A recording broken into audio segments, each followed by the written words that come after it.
Olá pessoal, tudo bem? Vamos dar início a mais um 70-200 podcast. Eu tenho aqui um convidado muito especial, uma pessoa que é a história da natação e eu tenho certeza que ele vai trazer histórias aqui muito legais, emocionantes, marcantes, porque o propósito do 70-200 é esse, é descobrir, é saber, é dar voz às pessoas para elas falarem justamente aquilo que a gente não vê por aí nas mídias, enfim, é conhecer a pessoa, a essência.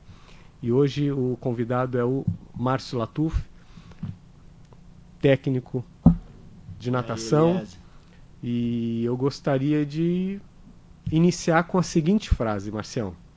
Você vai identificar logo de quem é essa frase. Nasci nadador. Esse foi meu segundo nascimento, o nascimento que escolhi. O sucesso, Marcelo, ele é treinável? O sucesso é bem treinável mesmo. Eu posso dizer que também demora um pouquinho, né, para chegar. E você não pode perder essa tua persistência, porque a gente até estava conversando em off aqui em relação a iniciar um trabalho, né? Quando você inicia, é tudo muito difícil. Você não vai ter sucesso logo de cara. Você vai ter sucesso quando você aperfeiçoar esse trabalho. Então, por isso que eu digo, o sucesso é treinável e o sucesso você tem que ter persistência para alcançar ele. E agradeço você, Elias, por estar no 70-200 aqui podcast. Muito legal a tua iniciativa. Vamos embora. Márcio, li teu livro, O Sucesso Tem Hora Marcada. Quem não leu ainda, recomendo.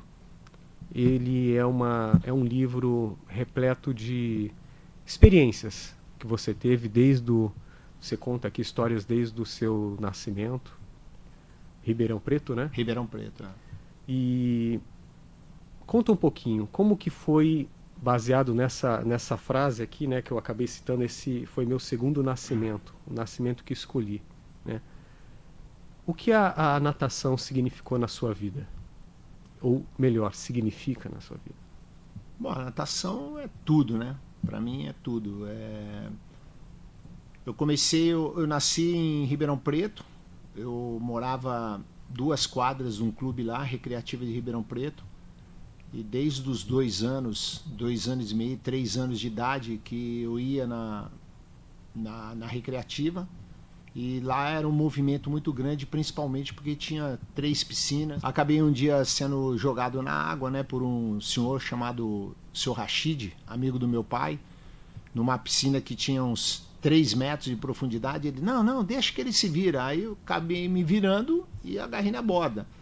Aí meu pai me colocou para aprender a nadar com o seu Chico d'água, né? Até era cordinha, o cara amarrava uma corda e te ensinava a nadar. E dali para frente, fui treinando na Recreativa de Ribeirão Preto, treinei na Hebraica. E quando eu achei que a natação tivesse acabado para minha vida, apareceu a minha chance de ser técnico de natação na Recreativa de Ribeirão Preto mesmo. Ah, legal. Quantos anos? Isso daí eu tinha 20 anos de idade. 20 anos. Eu parei de nadar com 19 anos. Tá, você já tinha parado. Já tinha parado.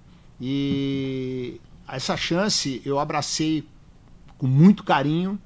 E para te falar a verdade, eu trabalhei 5 meses e aí eu tive um atleta que foi campeão paulista, que chama Custódio Leite Ribeiro. Tá. Hoje ele faz parte da minha assessoria. O Custódio foi o tiro inicial para mim começar a minha carreira como técnico. Aí o que aconteceu? Dele começou a aparecer vários outros atletas, Vladimir Leite Ribeiro, Frederico Moura, Márcia Lorenz, começou a aparecer vários atletas em Ribeirão Preto. Aí eu fui convidado para ir para Botucatuense, aí depois Pinheiros, e aí eu vim para a Unisanta, onde eu trabalhei 34 anos. Quando eu resolvi parar de dar treino de natação, em 2021, tá. Um mês depois, teve um pai, que da Marcela Teixeira, né, ele me chamou, ele queria conhecer a minha assessoria, que eu queria fazer uma assessoria, eu estava com já um programa para fazer uma assessoria online, que como a gente conversou, todo começo é muito difícil. Aí eu peguei e mandei os valores à minha assessoria. Ele falou, não, não é isso que eu quero não. Eu quero que você dê treino para minha filha e monte uma equipe interdisciplinar. Aí acabei indo para São Paulo, montei a equipe interdisciplinar, passava os treinos online para a garota, para a Marcela. Tinha uma pessoa lá que ia passar o treino para ela, que eu já tinha conversado. E aí o que aconteceu? Vários atletas começaram a saber que eu estava fazendo esse tipo de trabalho. E hoje eu tenho uma equipe com 8 atletas, né, que nadam para vários clubes. E ao mesmo tempo eu também tenho a minha assessoria online, faço mentorias para atletas e para empresários, faço palestras também. Então eu abri o leque do meu trabalho. Você foi muito longe, pô. Ainda o podcast ainda não acabou. Nossa. Mas fica tranquilo, tem um roteiro aqui a seguir. Eu vou ler uma frase e você vai me dizer a importância dessa pessoa na sua vida. E aliás, foi num momento importante de transição aí lá do Ribeirão Preto. Essa frase está no teu livro. Se você quer ser grande, precisa aceitar grandes desafios. Frase do senhor Fábio Latuf. Essa frase ela foi dita em que momento para você e qual foi o efeito que ela provocou na sua vida? Porque ali talvez, pelo que você relata no livro, foi a virada de chave. A virada de chave, né? Essa frase aí, eu estava trabalhando na Recreativa, eu já tinha... A minha rotina era muito boa lá em Ribeirão Preto, né? Então, eu não vou dizer que eu estava acomodado, mas era a minha vida ali, recreativa. Às vezes eu ia só de sunga. E o que 20 aconteceu? anos, eu moleque. Não, então, aí o que aconteceu? Um certo dia de janeiro, eu estava recomeçando os treinamentos, aí vieram me chamar, falou, ó, tem um rapaz lá querendo falar com você no telefone. E era o Reinaldo Dias. O Reinaldo Dias trabalhava na Botucatuense, estava indo para o Minas. Ele falou, Marcião, diretor, eu posso pedir para o diretor da Botucatuense ligar para você? Ele quer conversar com você, que eu te indiquei para a Botucatuense. Aí eu cheguei e falei, claro, Reinaldo, pode... Queria escutar, né? Claro. E sempre é bom você receber uma proposta, você tá num lugar e receber uma proposta de outro time, de outro clube, ver que o teu trabalho está sendo bom, né? Aí o que aconteceu? O diretor me ligou e ele conversou comigo e o salário... eu não dava para mim rejeitar aquilo ali. Aí eu fui conversar com meu pai. Aí meu pai falou assim, filho, falou a frase que você falou, aí falou assim, filho, faz o seguinte, você é novo, vai, se não der certo você volta. E eu fui. E aí foi o que aconteceu. Não Depois voltou. disso daí, não voltei mais. Foi muito legal, muito legal. E lá na Botucatuense, em que momento, quando que você começou a se destacar? Era o seu estilo? Era o Márcio Latuf? Era o treino? O que você percebeu que já começava a despontar ali um grande técnico? Então, para te falar a verdade, quando você recebe uma proposta, né, Eliezer, eu me senti mais fortalecido, porque eu falei, pô, alguém está reconhecendo meu trabalho. Então eu sabia que eu poderia fazer a mesma coisa que eu estava fazendo em Ribeirão Preto, porque o que acontece? Ribeirão Preto não tinha piscina aquecida, não tinha sala de musculação, não tinha nada. Então era na raça. Eu fazia peso com lata de tinta e vários pesos. A gente não nadava durante 4 meses do ano, porque a água ficava muito gelada, e Ribeirão Preto, quando é frio, é frio. Tinha que usar criatividade. Criatividade. Aí eu fui para Botucatuense, que tinha piscina aquecida, uma sala de musculação, uma secretária para o head coach de natação. Então eu tinha tudo ali. E na Botucatuense eu não consegui mostrar quem era o Márcio Latuf ali dentro, porque a hora que eu estava me adaptando, chegou 2 pessoas que mudaram a minha vida, que me chamaram para trabalhar no Esporte Clube Pinheiros. Calma.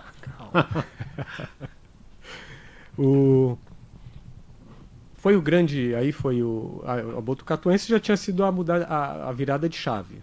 Parece que assim é uma progressão, né? Você é preparado para esses desafios, né? E você teve esse entendimento. Quanto tempo você ficou lá na Botucatuense? Eu fiquei menos de um ano. Menos de um ano. Fiquei menos de um ano. Por isso, daria para ter feito um ótimo trabalho, porque tinha uma equipe de base muito boa, uma estrutura para base muito boa, e também as pessoas que de repente comandavam tinham muito interesse que a natação de Botucatu evoluísse. Então isso é muito legal dentro de um clube, né? Eram empresários que eram diretores que queriam essa evolução. Pais de atletas que estavam nadando, alguns pais que atleta já tinha parado, mas tinha interesse que a natação evoluísse. Então isso é fundamental para qualquer time. Márcio, Esporte Clube Pinheiros, uma baita estrutura, uma piscina. Apesar que quando você começou lá já existia a piscina que existe atualmente? Não, isso é uma história legal. Como foi? Conta aí. Quando eu cheguei no Esporte Clube Pinheiros, os técnicos que estavam lá não sabiam que eu estava chegando. Tá. Eu fui convidado para ser técnico head coach, eu não aceitei, e uma semana depois vieram com uma proposta para mim ser técnico juvenil. Quando eu cheguei lá no túnel, na piscina de fora do Pinheiros, tem um túnel e tem uma salinha embaixo. Aí, tá visitando? Eu falei, não, eu vim dar treino aqui. Aí os caras sabiam que você estava. Aí a gente acabou conversando, se ajeitamos, né, naquela piscina lá. Eu cheguei no Pinheiros, eu cheguei em março, se não me engano, março de 83. E aí no final de 83 que a piscina foi inaugurada. E eu fui o primeiro a dar treino lá dentro, porque eu dava treino para a equipe de juvenil. E aí eu juntei o pessoal, já pode nadar lá. No dia seguinte a gente foi, até tinha uma garota chamada Antonella Bertolucci. Eu falei assim, gente, nós estamos aqui, vai ser nós vamos ser os primeiros a cair na água. A menina saiu correndo e pulou de roupa. Foi o primeiro mergulho. Eu fui a primeira. Aí eu falei, tudo bem. Aí todo mundo pulou, né? O segundo, o terceiro. E aí nós fizemos o primeiro treino lá. E depois, 6 meses depois, eu virei head coach do time, porque teve um desentendimento com o técnico e com a diretoria. Aí veio um outro técnico, o Fernando Sorage, e aí eu acabei virando head coach. E o meu tempo foi o início daquela piscina, foi um pouquinho do William, que era o técnico head coach naquela época, e o resto dos 3 anos que eu continuei lá no Pinheiros foi como head coach, foi dentro daquela piscina lá. Qual é o papel do head coach dentro dessa estrutura? Você tem os atletas das equipes infantil, juvenil, de base, né? E a equipe principal. Qual é a função do head coach dentro dessa estrutura de o head coach, ele é o técnico principal, né? E ele é o cara que comanda toda a estrutura da equipe, né? Equipe de petis, infantil, juvenil, troca ideias sobre programas, entendeu? Para ser uma coisa muito bem alinhada, para de repente um fazer um programa, outro fazer outro, e aí chegar na tua mão o atleta não está desenvolvido. Além disso, ele ajusta viagens junto com a pessoa do administrativo, ele contrata a fisiologista, contrata psicólogo, contrata massoterapeuta, contrata o preparador físico, ele olha a preparação física, que é uma coisa muito importante, que tem alguns técnicos que não dão atenção para isso. A preparação física é muito importante dentro desse contexto da natação. Então o head coach, para te falar uma coisa, ele é um gerente que ao mesmo tempo também trabalha dando treino de natação. Agora, Márcio, quanto tempo você ficou lá no Pinheiros? Eu fiquei no Pinheiros de 83 a comecinho de 87, foi 4 anos. O seu calo foi o Flamengo? Todos os campeonatos? Então, batia na trave ali e... Para te falar a verdade, era Flamengo e Minas. Eu nunca fui campeão brasileiro por equipe, tá, né, em absoluto, né? Aí depois a gente chega mais na frente, que fui campeão brasileiro juvenil. E no absoluto é sempre segundo lugar. E mesma coisa na Unisanta também. Sempre foi o segundo, nunca foi o primeiro. Ali o calo era. Tanto é que teve uma competição no Pinheiros que o patrocinador do Pinheiros era o Açúcar União. E certo. aí fizemos uma reunião, o cara falou, pô, quero fazer uma competição aqui com o nome União e ao mesmo tempo a gente não pode perder. Aí, cara, eu peguei, reuni os profissionais que trabalhavam comigo, cara, o que a gente tem que fazer? Então a gente fez uma competição estratégica. Pô, E chamou o Flamengo e o Minas. E a gente ganhou a competição. Entendi. Né? Então a gente fez uma competição estratégica. Eu sabia que eu tinha nadador que nadava bem o 400 metros, mas não nadava bem o 800. Aí a gente botou uma prova de 500 metros. A gente fez uma mexida bem legal. Coloquei as provas que eu tinha os melhores atletas. Entendeu? Não foi uma competição de provas cheias, de 100, 250, cada estilo. Tinham algumas provas que não existiam dentro desse programa da Copa União. E a gente acabou ganhando. E aí mostrou ao patrocinador, ó, tá aqui, ó. Ganhamos a competição. Aí ele falou, legal, pronto. Saída do Pinheiros, você, no seu livro, você relata que carrega uma pequena frustração, justamente essa de não ter sido campeão brasileiro, né, pelo Pinheiros. Com certeza. Até hoje, você acha, caramba, não, dava pra... Não, até que não. Tranquilo. É que a gente sempre bateu na trave por pouquinho, né? E o ganhar e perder faz parte do esporte, né? Normalmente a gente mais perde do que ganha. Mas o mais importante para mim era eu olhar para os meus atletas e olhar e ver cada um feliz. Porque o mais importante de tudo isso daí é a melhora do atleta. O teu trabalho ter dado certo com um atleta. Porque eu prezo muito isso daí, né? O ser humano. Porque o cara gasta lá 6 meses, 8 meses, 10 meses, dinheiro, tempo, e a hora que chega na competição principal e não melhora, pô, como que é isso? Tem que melhorar. Entendeu? Então, isso daí eu prezava muito. E normalmente, na maioria das competições, graças a Deus, os meus atletas melhoram o tempo. Bom, você falou agora que você focava muito no atleta, na pessoa, no ser humano, né?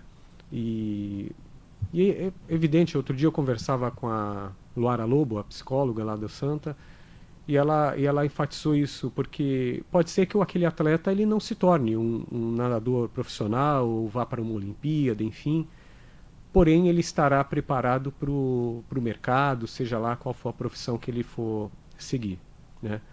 E é isso, o seu foco era mais ou menos isso que você pensava, ou seja, se esse cara não nadar, não tem problema, mas ele vai estar preparado para ser um grande empreendedor, um pai de família, um empresário, os valores, né, que ele vai aprender, que ele vai levar aqui da natação, o que eu vou poder passar para eles.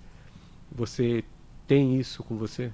Então, para te falar a verdade, Eliezer, a gente mais novo, quando tá mais novo, eu não pensava muito nisso não. A gente pensava no desempenho. Entendi. Porque a gente estava ali para ajudar eles a desenvolver a natação. Mas conforme foi passando o tempo, para um atleta, para outro, e aí depois de 2, 3 anos ele vem conversar com você, aí vai caindo a tua ficha. Que aquilo que você está fazendo não é só para aquele momento. Isso aí é para a vida toda. Entendeu? Então um atleta tem... Depois que eu parei de dar treino de natação, comecei a escrever o livro, e que eu queria conversar com as pessoas para fortalecer a história e poder escrever uma história bacana, e eles falavam isso. Falaram, meu, você não sabe, tanto é que eu te falei em off que ontem eu recebi um áudio de uma ex-atleta minha, a Silvia Chique, que está nos Estados Unidos trabalhando, e falou, meu, você não sabe o quanto que você impactou na minha vida, os teus ensinamentos. Então essa coisa não tem preço, né?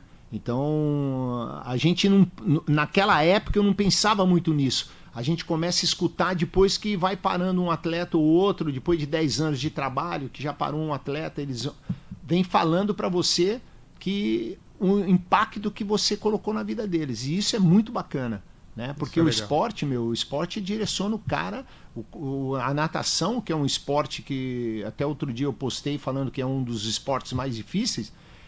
A natação dá uma disciplina muito forte. E tanto é que eu tenho atleta que me relata que, pô, fui fazer uma entrevista E o cara, quando soube que eu era nadador, falou: ó, pode mandar todo mundo embora, contrata ele. Entendeu? Porque Sério, sabe cara? que Que legal. é Israel Murat, é o nome dele. Ele falou. Justamente por isso, esse camarada ele tem ali atributos ali de que outros ainda não têm ou não ainda tem. vão conquistar, e esse camarada já chega com Isso aí, experiências para agregar, né? Muito, muito forte.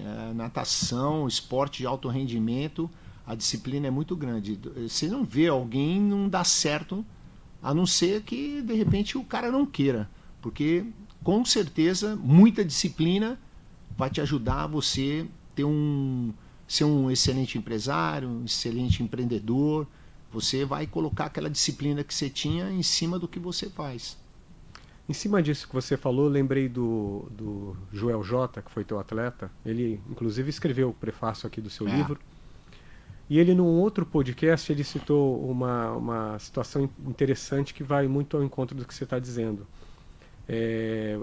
Você falou assim para ele: ó, amanhã o treino será às 17. Não, às 5 da manhã. Às 5 da manhã. 5 da manhã você já estará atrasado. Né? E ele falou que isso para ele foi muito importante, cara, porque essa importância da pontualidade, do compromisso, enfim. Fala um pouquinho do Joel, enfim, desse caso específico aí que você falou e dessa sua característica de poder trazer para o esporte valores para os seus atletas. Então, para te falar a verdade, o Joel ele foi um atleta que ele surgiu de uma equipe que chamava Poseidon, lá na Unisanta. Era uma garotada que de repente a gente enxergava que poderia crescer dentro da natação, mas não tinha um espaço na equipe principal, a equipe que tinha índice para Campeonato Paulista, as de infantil, de juvenil, e eles faziam um treino com o professor Pelé. Ele não o Pelé do futebol, né? O Pelé o Pelé da natação. O Pelé da natação. E teve um dia que teve um futebol lá, quebraram a perna, lâmpada, tudo. Aí acabou essa equipe. Tá. Aí foi o que eu falei, ó, ele vai passar para a equipe. Aí eu puxei só o Joel para a equipe. E isso daí foi uma coisa muito legal, porque pouco tempo depois ele ajudou o time da Unisanta a crescer muito, foi campeão brasileiro, revezamento e tudo, né? E naquela época eu era viciado em disciplina, né? Tanto é que ainda algumas meninas são muito minhas amigas e elas podiam ser inimigas hoje, porque chegavam lá, olhava no relógio, que horas são no teu relógio? Aí a menina chegava, 9h01. Aí eu falei, pode ir embora. O horário do treino é 9 horas na água. Já são 9h01, chegou atrasado, pode ir embora. E ia embora. Mas no dia seguinte estava lá treinando. Então, persistia. Se ela chegasse atrasada outra vez, eu mandava embora novamente. Hoje eu já sou mais maleável, né? Com a idade a gente fica mais... Até 9h02 você a gente fica mais maleável. Um minuto. Mas é uma coisa que eu tenho para mim. Se eu começo a olhar no meu relógio e ver que eu vou chegar próximo do horário, eu já fico desesperado. Eu tenho que chegar antes do horário, antes dos atletas, porque você tem que dar o exemplo, né? Eu pensava muito nisso. O exemplo é muito importante. Foi o que eu falei para o Joel. Ele estava chorando numa competição, aí eu cheguei para ele e falei, o que aconteceu? Aí ele falou assim, que não sei o que, eu não melhorei meu tempo. Eu falei, você quer melhorar teu tempo? Ah, eu quero. Tá bom, então agora você vai treinar com o time tal. Eu falei, e amanhã o treino é 5 horas da manhã. Se chegar às 5 horas da manhã, você já está atrasado. E aí foi aí. Tinha dia que o Joel ia sozinho, chovendo, 5 horas da manhã. O pai levava ele lá, porque o pai dele era muito disciplinador também. Então o Joel ganhou muito com isso, né? Tanto é que você vê o cara que ele é hoje, é um cara que fala sobre disciplina, né? Fala sobre persistência, fala sobre evoluir na vida, né? Que é uma coisa muito importante, mas bem legal. Então, aproveitando esse gancho, o método, às vezes, você utiliza com todos. A ideia de treino, enfim, a filosofia e tal. Mesmo assim, vai ter aqueles que não vai. que não vai dar certo. Sempre tem. Ou seja, ó, a linha foi a mesma, porém esse se destacou e esse não. Então tem muito a questão individual aí do atleta, né? Da pessoa, mas não tem jeito. Né? Uma coisa importante, né, Eliezer?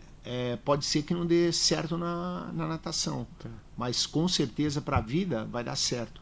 É aquilo que eu te falei. Lá em 1986, quando eu estava no Pinheiros, 87 aqui já na Unisanta, a gente não pensava nisso.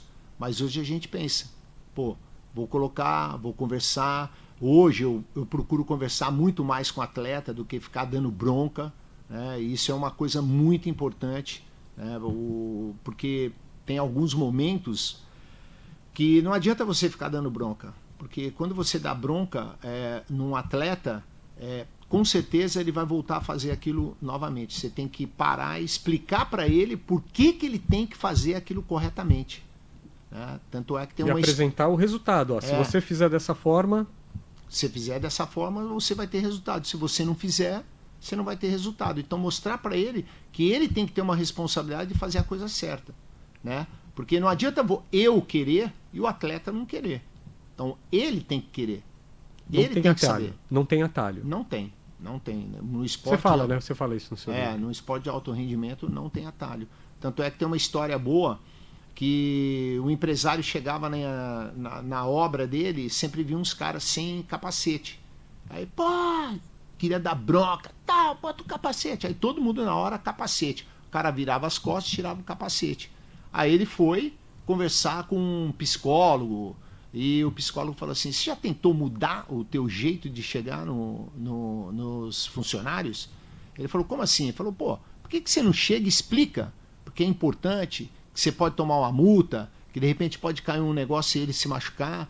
Aí ele começou a fazer isso aí. Então ele começou a perceber pelas câmeras que todos os funcionários dele estavam de capacete. Então isso é uma coisa importante você saber, que não adianta só querer dar bronca, não adianta dar bronca, você tem que ensinar, isso que é mais importante. Você, daí surgiu o seu apelido de Paizão? E aí tem uma história que, aliás, você recentemente colocou alguma coisa na internet, a Gabriela Rucato, ela escreveu lá no comentário, Paizão. Né? Ela me chama de Paizão. E a Joana também, né? A Joana Maranhão. Joana Maranhão, Agora tem uma história legal aqui da Gabriela, foi quando... Vou ler, é um trecho do seu livro aqui, ó. Eu estava no meio de mais um treino, sem conseguir melhorar meu tempo, já quase desistindo de tudo, quando ainda na piscina ouço um grito. Essa vaga olímpica é sua. Você vai para as Olimpíadas, senão eu não entendo nada de natação. Você gritou, né? E ela, depois disso, você pode dizer onde ela chegou e tem chegado. Gabriela Roncato é fora da curva, né? Uma atleta que treina muito bem, né? Dedicada. Se você... o pessoal que trabalha com ela, que convive com ela, sabe disso daí, que ela chega sempre meia hora antes no treino, faz a atividade dela lá de aquecimento, de flexibilidade, abdominais, e depois cai na água, acaba a água, ela vai para a sala de musculação. Então ela não cansa, é uma garota determinada, tanto é que é uma das duas atletas hoje que tem índice olímpico, né? No 400 livre, ela e a Mafei, que fizeram o 400 livre em algum lugar lá, o índice olímpico. E está no Mundial.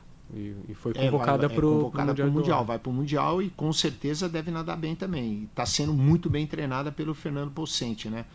E o que eu posso dizer, a Gabriela Roncato, duas vezes ela quis treinar comigo. A primeira vez ela estava nadando, acho que para o Pinheiros, ela veio conversar comigo, aí foi 2015, ela não veio treinar, não voltou para a Unisanta. Em 2016 ela veio, falou, pô, eu queria fazer isso. Eu falei, fica tranquila que pode deixar que a gente vai conseguir fazer um negócio bem legal para você. E conforme ia passando os treinos, eu conseguia ver o empenho dela Fora que o programa estava ajustadinho e ela estava aceitando muito bem o programa, porque tem muito disso, né? Às vezes você vai dar treino para um atleta, tem atleta que, de repente, com o teu programa, ele acaba não absorvendo tão bem.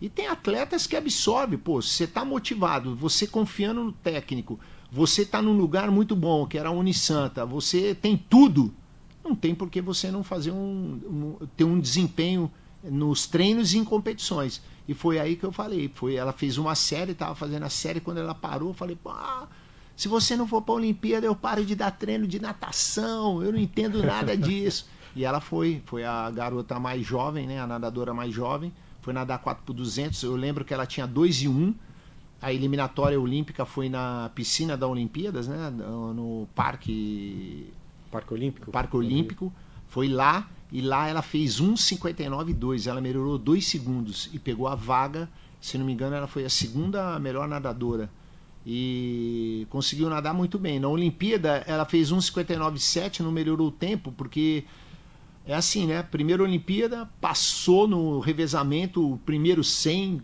com tudo, e voltou um pouquinho aquém do que a gente tinha combinado, mas nadou muito bem. E a questão do atleta, como você falou, ela é uma atleta, pelo que você me descreve, disciplinada. Disciplinadíssima. Né? Esse é um fator essencial para o sucesso nesse esporte. Com certeza, esporte, disciplina, rotina, foco, objetivo, persistência, tudo isso.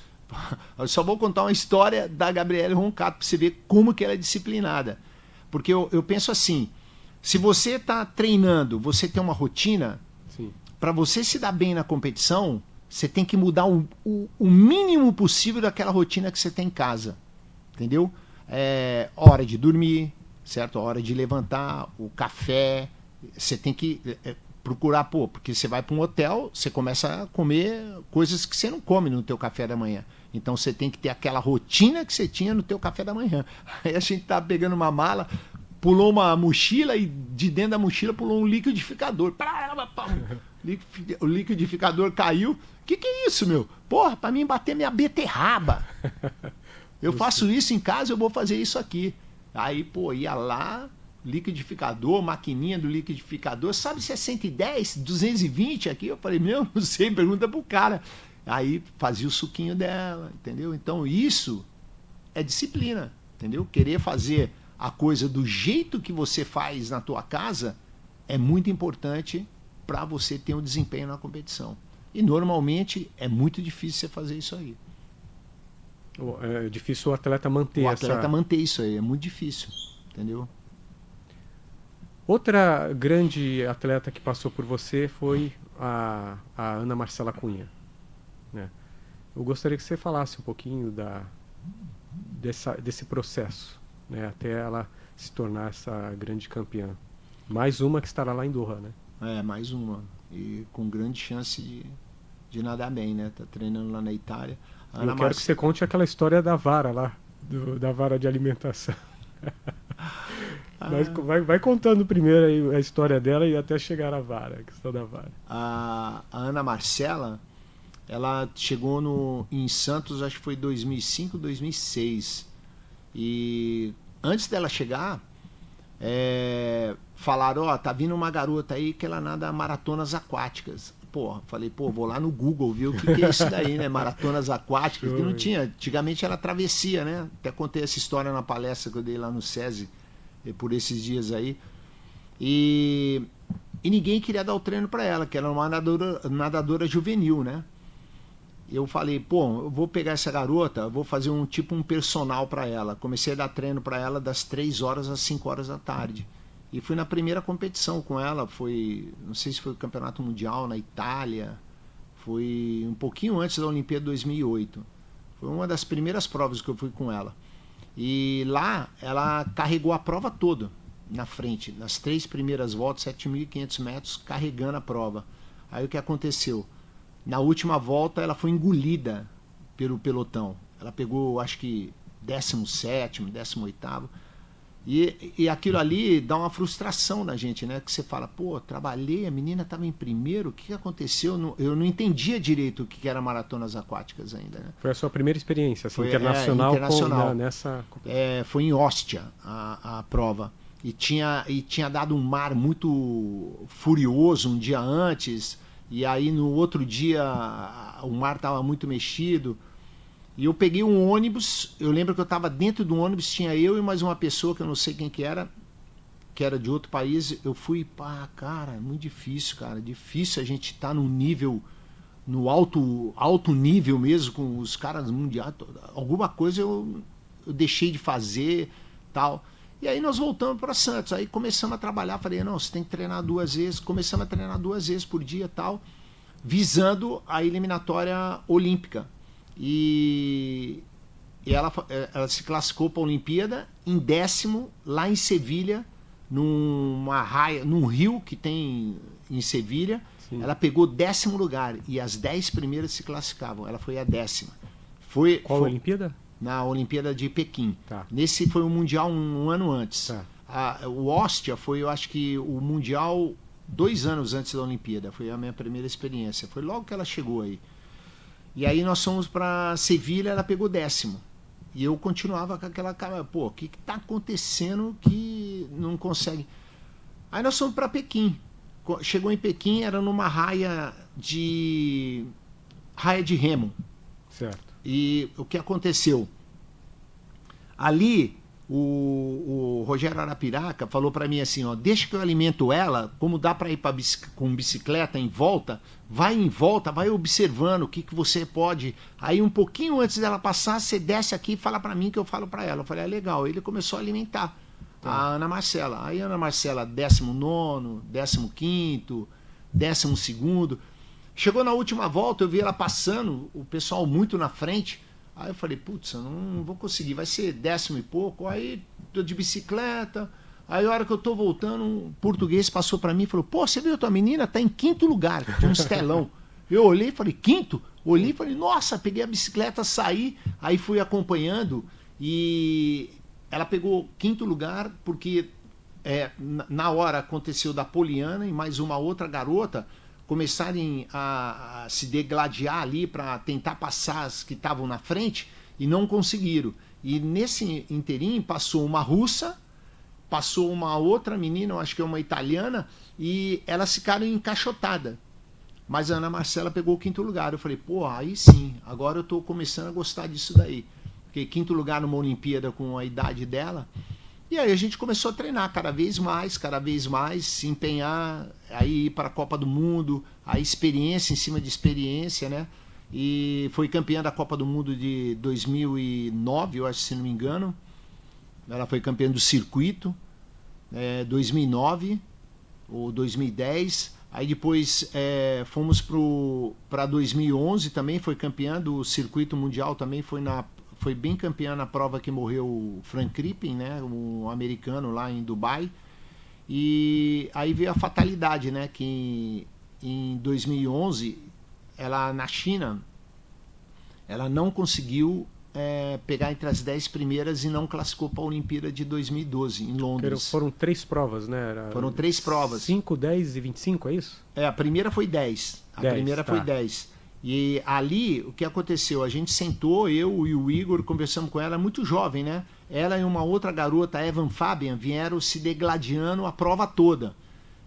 Em primeiro, mas bem na frente das meninas, disputando a liderança da prova. Só que na última volta, como a água estava muito quente, elas sentiram o desgaste. E o pelotão engoliu elas, ela pegou 11º. E ela ficou fora da Olimpíada 2012.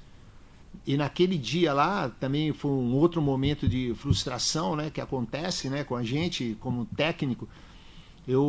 Ela saiu tinha uns carrinhos de golfe, ela saiu, o cara levou ela embora, eu falei, nem vou conversar porque eu sei como é que deve estar a cabeça. E fui pro hotel, aí parei no hotel assim, olhando pro lago, o hotel era bem do lado, eu olhava assim, falei, porra, não é possível eu ter vindo aqui para não ser nada, entendeu? Aí, qual não foi a surpresa? 2 dias depois, ela chegou para mim e falou assim, pode ficar tranquilo que nós vamos fazer uma surpresa aqui. Ela nadou 5 km, pegou o 5º, se não me engano.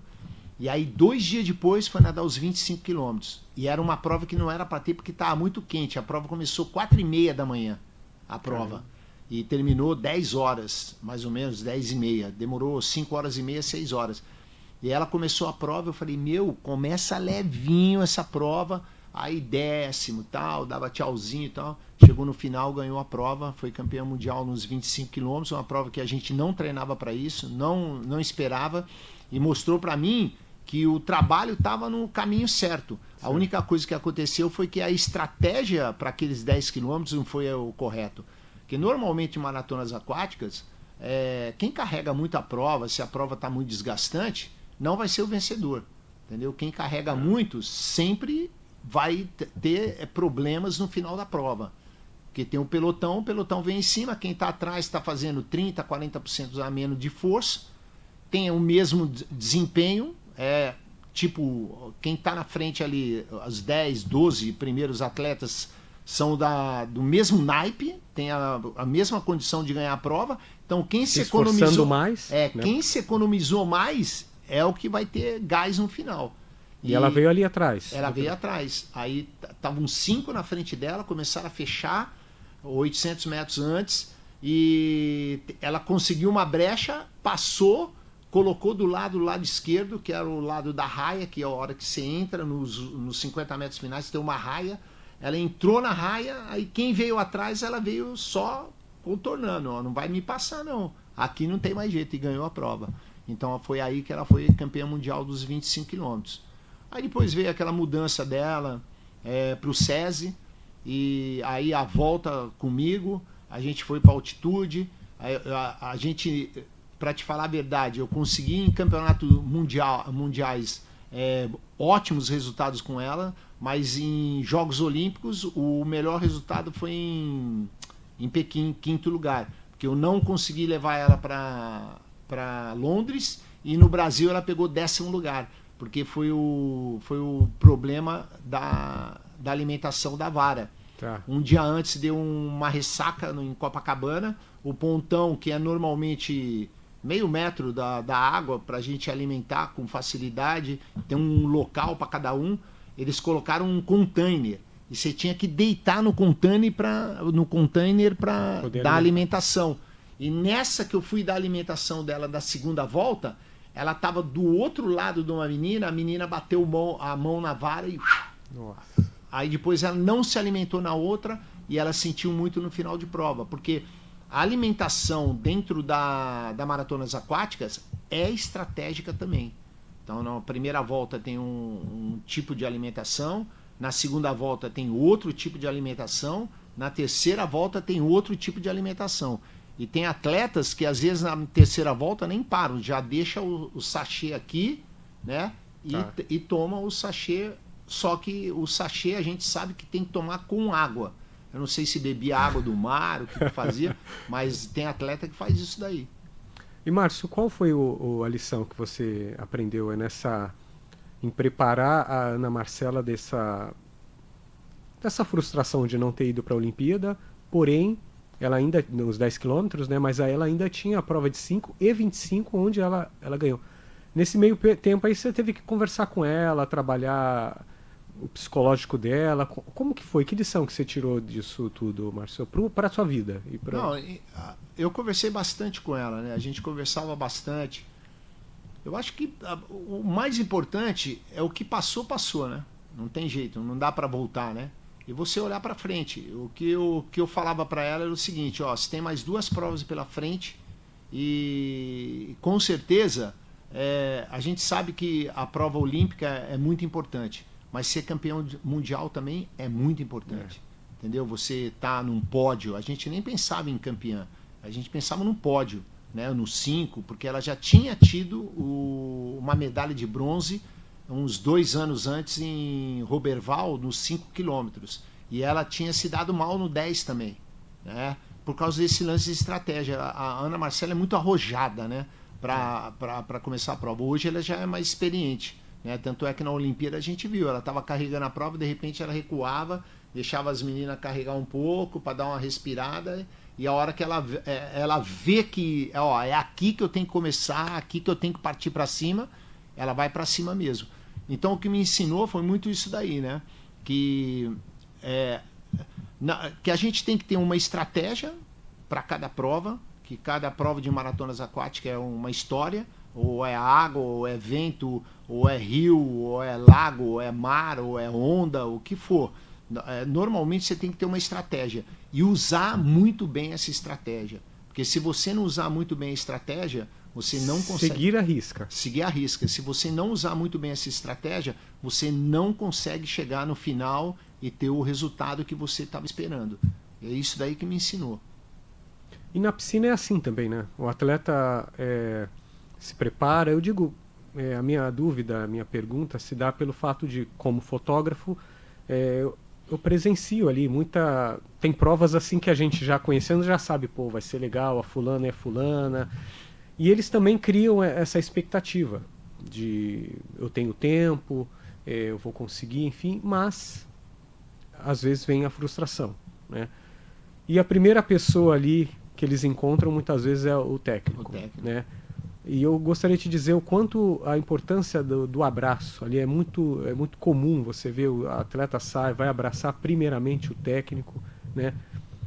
Me fala um pouquinho sobre isso, porque é como você falou, é um ser humano que está ali naquele momento frustrado, né? Ele se preparou para aquela prova.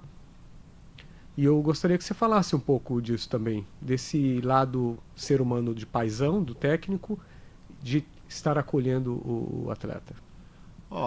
Eu gosto muito de trocar ideias, né? Principalmente depois da prova, e mostrar o que ele poderia ter feito de melhor ou o que ele fez de bom, né?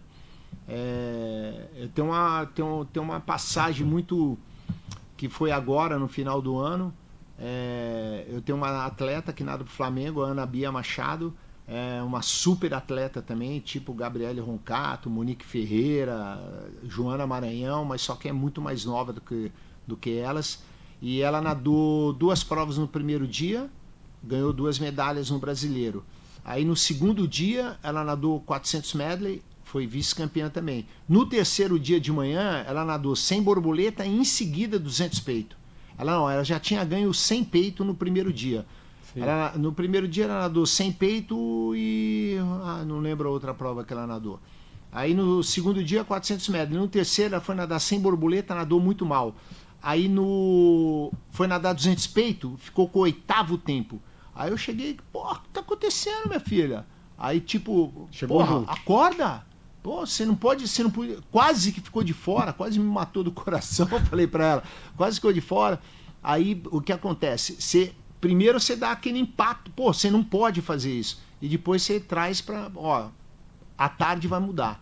Não, ela falou, não, eu preciso descansar, tô cansada. Foi lá, descansou, levantou, falou, agora você vai ver o que eu vou fazer. Aí ela não tinha classificado por 100 borboleta, foi nadar 200 peito na raia 8, ganhou com 3 segundos de diferença. Então, podia ter ficado de fora. Então, a gente tem que saber muito bem como que a gente fala com o atleta na competição para você não destruir uma competição desse atleta. Você tem que entender muito bem e o atleta também tem que compreender que você está ali para ajudar, né? Tá. E se ele vem e conta uma história diferente do que aconteceu, você pode mudar um aquecimento, pode atrapalhar tudo. Você, de repente, pode mudar a tua fala, você pode ser, como assim, eu posso dizer, você pode falar, não, então tudo bem, deixa, fica tranquilo, tá cansado, pô, o que eu errei? E vai ver, não é isso. Às vezes o atleta, tipo a Ana, estava cansada porque ela tinha nadado várias provas antes. Então ela falou, não, só eu dormir, o atleta tem que se conhecer. Eu dormindo, eu vou recuperar. Dormiu, se alimentou bem e recuperou. Tanto é que a gente esperava pra gente ir pro hotel, e naquele dia, não, vamos embora que eu quero dormir. Aí foi, então o atleta tem que entender isso daí. E esse lado de você chegar a acolher o atleta é muito importante. Porque normalmente o atleta está esperando um apoio teu, né? Porque você é o cara que está lá sempre junto, você é o técnico que está lado a lado com ela, o dia todo, muito mais do que pai e mãe, e ela vai estar esperando o atleta, né? Eu falo ela porque eu tenho muito mais atleta feminino do que masculino, ele vai estar esperando uma palavra para mostrar para ele o caminho certo, né? E ali o abraço é fundamental, né? Pô, você vai conseguir, à tarde você vai fazer melhor. E isso é muito importante. Faz a diferença. Tá? Faz a diferença, isso faz muita diferença. Eu lembro de uma história, rapidinho, que antes do André Calvelo pegar a eliminatória para os Jogos Olímpicos da Juventude, em 2018, ele nadou uma prova no Santa 10 dias antes do Maria Lenk, que era eliminatória. E ele fez um resultado de 51 segundos. Aí ele veio assim, porra, o que está acontecendo? Eu falei, calma. Eu falei, calma. Porque eu sei que eu não gosto de colocar meus atletas para nadarem tipo 10 dias antes de uma competição. Porque quando você entra em polimento, o que acontece? O teu corpo começa a se adaptar ao descanso. Então, você não tem o mesmo desempenho que se você estivesse treinando forte. Aí que o atleta se engana, fala, pô, quando eu estava treinando forte, pô, será que eu... Aí embola tudo na cabeça do técnico, se o técnico não sabe. Aí ele fala, pô, vou voltar com aquele treino que eu estava dando, é errado. Você tem que ir, vai se adaptando, até nos últimos 3 dias você dá o descanso máximo para ele pegar. Chegou na competição, o cara deu 48,7. E se classificou para ir para os Jogos Olímpicos da Juventude. Então, tudo tem o seu tempo e o técnico tem que saber o que ele vai falar para o atleta na hora que ele não tiver um bom resultado. Porque na hora que tem um bom resultado, aliás, todo mundo sabe o que falar. Agora eu quero saber a hora que você não tem um bom resultado. O que você vai falar para o teu atleta? Então você tem que estar muito ligado nisso daí. Agora, a função do técnico é muito importante, ele faz a diferença na vida do atleta. Você especificamente, teve um atleta que, esse cara mexeu comigo, esse cara me ensinou. Ou seja, as experiências que você teve com ele fez com que você mudasse algum caminho, mexeu com você como pessoa, teve alguém específico que... Teve vários. Afinal, né, são a história do treinador que conquistou mais de 20 mil medalhas, né? São muitos atletas aí, né? Quando a gente estava fazendo esse livro aí, antes de eu te responder, a gente estava fazendo o livro, o Joel falou assim, pô, vamos colocar o nome de todos os atletas que você deu treino. Aí começamos, né? Eu fiz um grupo do pessoal de Ribeirão Preto, um grupo do pessoal de Pinheiros, um grupo do pessoal da Unisanta, que foram da Unisanta são décadas e décadas, né? Fizemos ali e começamos. Aí 521, porque era assim, se a hora que você lembrar, todo mundo tinha um link. Entra lá no link no Excel e coloca o nome que já vai aparecer. Um a mais, outro a mais. Aí o que aconteceu? Teve um dia, quando eu já estava quase fechando o livro, eu falei, tem esses nomes aqui, seria legal colocar. A mulher, mas vai dar mais umas 10 páginas. Eu falei, não tem problema, coloca o nome aí e tal. Aí, na hora que eu já tinha mandado o nome para ela, veio na minha mente 2 atletas que eu falei, tem... Aí eu falei, faz o seguinte, não coloca o nome de ninguém, não. Aí ela falou, tá, legal, você não vai querer então? Eu falei, não coloca nada disso, não. Aí liguei pro Joel, falei, Joel, não vou colocar o nome de ninguém.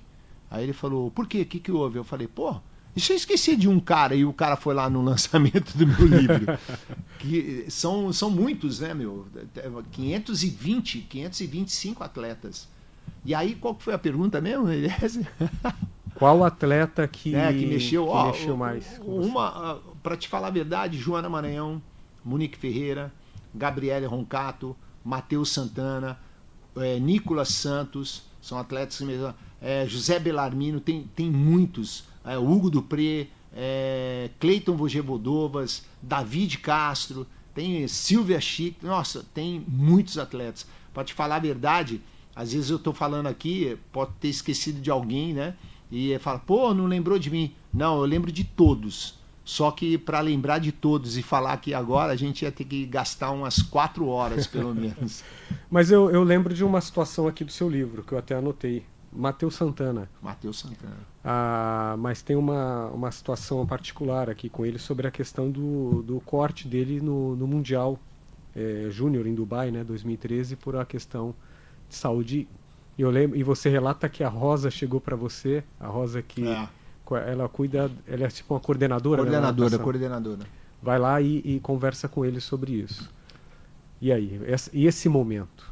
Então, a gente estava num Finkel, já se preparando já para ir para Dubai, né? Aí tinha o Matheus Santana e o Felipe Ribeiro. Esqueci o nome dele na anterior, tá vendo? Que me ensinou muito. Matheus Santana, principalmente, Felipe Ribeiro. E no meio da competição, teve uma reunião que o Matheus Santana ele tem diabetes, né? E ele estava descontrolado. Estava com uma glicada de 11, que é perigosíssimo. Já estavam lá? Não, a gente estava em São Paulo. Tá. A gente ia uma semana depois para Dubai. E teve essa reunião, aí resolveram, até conversei faz uma semana com uma das pessoas que era responsável por isso. E resolveram cortar ele, porque quando você está com a hemoglobina glicada alta, normalmente o diabético tem a glicose muito alta, né? Então o que acontece? Quando você faz um esforço, ela tende a subir mais.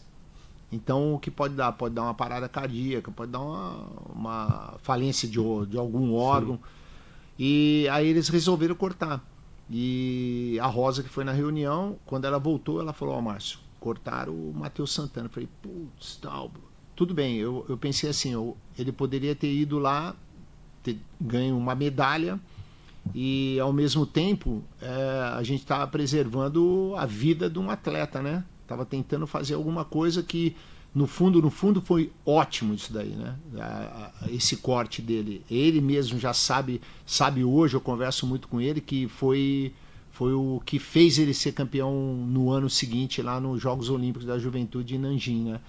E aí eu lembro que entrou eu, o Gerson e ele. Eu chamei o Matheus depois do jantar, falei, o Gerson é o que hoje está no Corinthians? O Gerson que está no Corinthians, o Gerson Luiz Pazian. Sim. Aí a gente sentou e começou a falar para ele, os três, a gente chorou junto, mas só que no fundo, o que eu falava para ele é o seguinte, falei, Matheus, isso vai ser bom para você, entendeu? Porque você tem que se cuidar, você tem que fazer isso, você tem que... Comecei a conversar com ele. Aí o que foi de bom em tudo isso daí? Que a Unisanta contratou um endócrino. Sim. E equilibrou o Matheus Santana. Então, isso que fez ele ser, além do programa técnico, além da disciplina dele, que ele teve que ter uma disciplina, tá muito regrado, isso que fez ele ser campeão dos Jogos Olímpicos da Juventude. Para quem não sabe, os Jogos Olímpicos da Juventude é uma Olimpíada da garotada abaixo de 19 anos, até 19 anos de idade. Então é muito forte. E naquele ano, nos Jogos Olímpicos da Juventude, ele fez 48,25, foi o quinto melhor tempo do mundo. Caramba. Esse tempo aí do Matheus.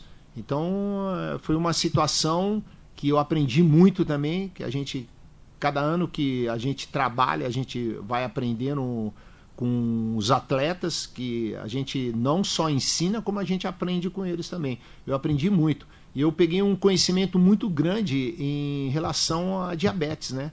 Porque a gente tinha o Dr. Marcos Benhoff, que era da CBDA, acompanhava muito bem. Sim. O endócrino, que eu ia nas consultas com o endócrino com ele, e ele explicava como que tinha que ser a situação e quanto que tinha que ter de glicose para você poder fazer um treinamento forte. Então a gente estava sempre monitorando o Matheus Santana. E isso foi uma experiência muito boa para mim. Ter uma equipe interdisciplinar é tudo. É fundamental. É fundamental. Hoje em dia, para te falar a verdade, não dá para você sobreviver num esporte de alto rendimento sem ter uma equipe interdisciplinar. Mas uma coisa é muito importante. O técnico, o head coach, que tem que comandar essa equipe. Tá. Então, e essa equipe fazer tudo em relação ao programa que ele faz. Isso é muito importante. O monitoramento também que tá no meu livro aí também, que eu lembro que, acho que essa semana eu estava folheando para dar uma lida em umas coisas que eu acho legal. A gente tinha naquela época lá, 2011, 2012, um departamento dentro da Unisanta chamado DENAT. Sim. Departamento de Educação, eu não lembro direito a nomenclatura, o que queria dizer, mas era Acho que era departamento de natação. DENAT. Departamento. Departamento, isso aí. Departamento. Tinha alguma outra coisa, o departamento, o DENAT, vai, tá, DENAT. Departamento de Natação. Esse departamento aí tinha uma estratégia para monitorar todos os atletas das categorias de base, para ver a evolução dele. Tipo, um atleta igual o Felipe Ribeiro. Felipe Ribeiro é um atleta que foi monitorado desde pequenininho. E hoje é um nadador que está indo para o Mundial, né? Então você sabe a história fisiológica do atleta. E é muito importante isso daí. Faz a diferença aí. Faz muita diferença. Faz muita diferença, porque você tem a história fisiológica e o médico, psicólogo, nutricionista, sabendo ler essa história, é meio caminho andado. Márcio, você acabou de falar que recentemente estava folheando o seu livro, e algo que me chamou a atenção, né, são os depoimentos. Legal. Né? Tem uns bem bacanas. Eu anotei aqui, são 52 páginas só de depoimento, cara. Muitos deles, aí você pode falar, então só tem 52? Não, alguns aqui tem 2 por página, enfim. Eu tentei pegar 100, eu acho que tem 100. No total? No total, eu acho que é. Esse para você é o maior legado que a natação te trouxe? Ter conquistado a admiração de tantas pessoas assim? Eu para te falar a verdade, às vezes eu fico até assustado. Tenho uns amigos que eu falo, cara, não precisa falar tanto assim, igual o Duda, o pessoal do Flamengo, né? Que eu agradeço muito, às vezes por eu ter... Porque foi uma coisa que eu tinha 3 atletas, né? O Theo, o Andrei e a Ana Bia, e eles estavam nadando, mas não tinha clube. Aí eu liguei lá pro Flamengo, aí o Nandão, né, que é o irmão do Duda, falou assim, não, amanhã o diretor vai te ligar. Aí eu falei, cara, essa história eu já conheço. Né? Aí, no dia seguinte, 8 horas da manhã, o Edson Terra me ligou, falou, Marcião, pá, que não sei o que, pá. Eu falei, o que você quer? Você quer o currículo dessa garotada? Ele falou, não, manda o teu currículo, porque a hora que eles souberem com quem eles estão treinando, eles vão aceitar. Entendeu? Então isso é uma coisa muito legal, é um legado que a gente eu não vou falar que deixou, porque ainda tem que a gente tá construindo. Sim. Né? E essa amizade, né? Eu sempre fui amigo de todo mundo, procuro não falar mal de ninguém, isso é muito importante na vida da gente, porque todo mundo tem o seu defeito, né? Então eu tento correr na risca com todo mundo, né? Eu sei que de repente a gente não não vou dizer correto, mas a gente não tem o mesmo pique para conversar com um como com o outro. Sim. Mas você pode crer, se você vier conversar comigo, pá, eu vou me entregar totalmente e vou te explicar, vou conversar, vou virar teu amigo, vamos trocar muitas ideias, porque, cara, eu gosto disso, né? É uma coisa muito legal. E isso daí eu aprendi muito com meu pai. Meu pai era muito desse jeito.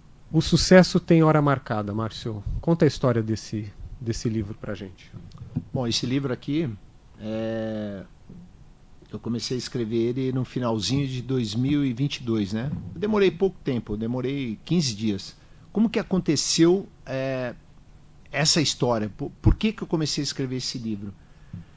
Eu fui num EAP4 do Joel, empreendedor de alta performance. Ele já tinha feito, era o 4, ele já tinha feito 3 antes, 1 por mês.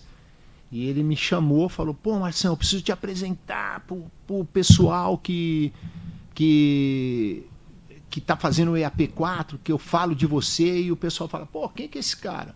Aí peguei e fui lá no EAP4. É um evento que o o evento, Joel promove. Mas só que, pô, era tudo... Hoje, até entendo um pouco mais, né? Mas eu não entendia nada do que eles estavam falando. Aí chegou no final, conheci muita gente lá, que hoje são meus amigos mesmo, tem amigaços mesmo daquela época lá, que ainda eu fui em outros eventos e sempre tá todo mundo junto. Aí entrei no grupo... no T180, né? Turma 180 do Joel, que eram 180 dias, acabou virando 2 anos de turma. Caramba. E tem o grupo do T180 no WhatsApp, e a gente troca muita ideia.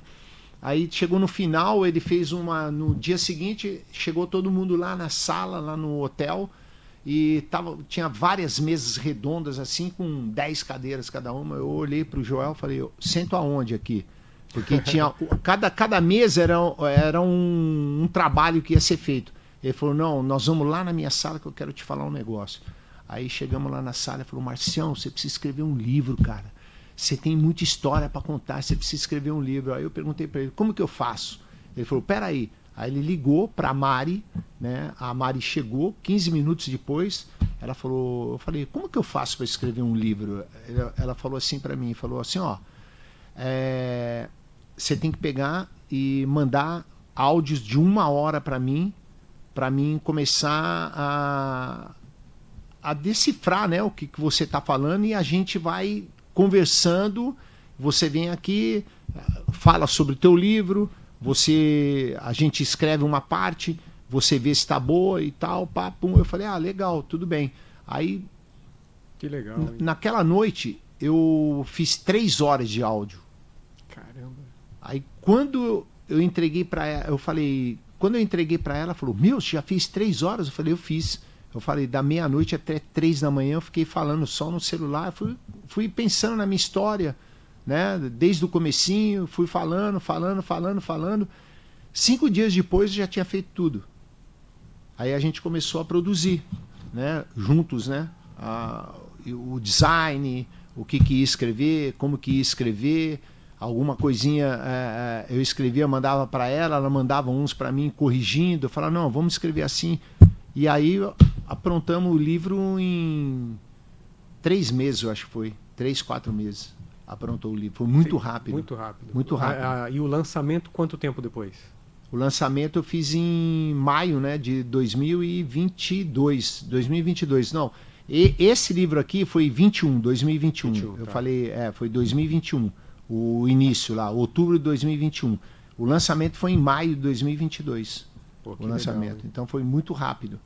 Foi lá no 60 Bar, lá do Zé Miyashiro. E foi um lançamento bem bacana. Tinha umas 250 pessoas ali.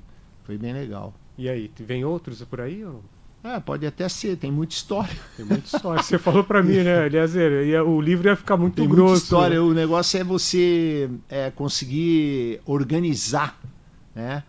De repente, você vai contar uma história, né? Você lembra de uma história. Eu acho que colocar no celular e falar, essa história, tal, e desliga. Márcio, sem palavras para te agradecer, mas como eu falei no início, histórias de quem acumulou, né, muita experiência, muitas vivências aí, né? E eu só tenho que agradecer por você ter aceitado o nosso convite e muito obrigado. Eliezer, muito obrigado você aí, porque de repente eu contar a minha história, sempre a gente vai revivendo o que passou na vida da gente, a gente vai reaprendendo muitas coisas, né? Porque quando você faz uma pergunta para mim, eu estou aprendendo novamente, ou revivendo, e eu estou recapitulando tudo que passou na minha vida. E eu quero te dar os parabéns aí pela iniciativa do 70-200, que você já deve ter contado a história do 70-200, que pode crer que vai ser muito bom mesmo para a natação brasileira. Muito legal. Bom, 70-200 nasceu, o nome 70-200, para quem não sabe, 70-200 é o modelo de uma lente, né? É uma teleobjetiva, e ela tem a função, né, de aproximar o elemento em foco, né? E para natação isso é preponderante, né? Você está ali do outro lado da piscina, de frente para o atleta, uma piscina de 50 metros, você precisa de uma lente poderosa. Então, baseado nisso, nasceu o nome 70-200, ou seja, aproximar as pessoas para que a gente possa estar conversando e relatando, né, histórias maravilhosas como as suas. Márcio, obrigado. Obrigado a você, Elias. Um abraço, até a próxima. Abraço. Valeu.